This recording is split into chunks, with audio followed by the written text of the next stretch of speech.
The Indian Space Research Organization ISRO had better watch out. Competition in the satellite launch business is hotting up. SpaceX is leading the heavy payloads launch market, where there is good money to be made. Well, other competitors are also muscling in. But is Russia pulling out because of India?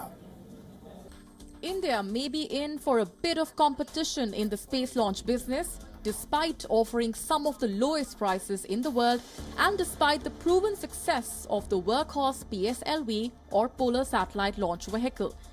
The churn in the space launch business has been evident for some time with the entry of SpaceX and others. But a report from Moscow has lent a new edge to it. Russia is mulling pulling out of the space launch business completely, leaving it to private operators. Deputy Prime Minister Dmitry Rogozin was reported by the official news service as saying, quote, "The share of launch vehicles is as small as 4% of the overall market of space services."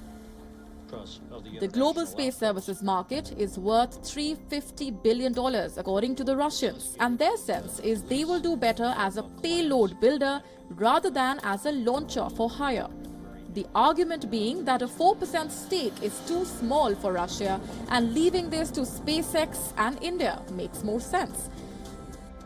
India was lauded for its low-cost Mars orbiter and the success in satellite launches generated by the PSLV. So far, it has launched 209 satellites for 28 countries and set a record last year when it sent 104 satellites into space. ISRO charges about $3 million per satellite, which makes it very economical. But times are changing. ISRO charges $15 million per PSLV launch, much lower as compared to the $62 million of SpaceX. But SpaceX has had a 96% success rate since it began in 2010. Its Falcon 9 rocket can carry heavier payloads, which is where the real money is. ISRO has the GSLV, but it is yet to mature as a heavy lift launcher.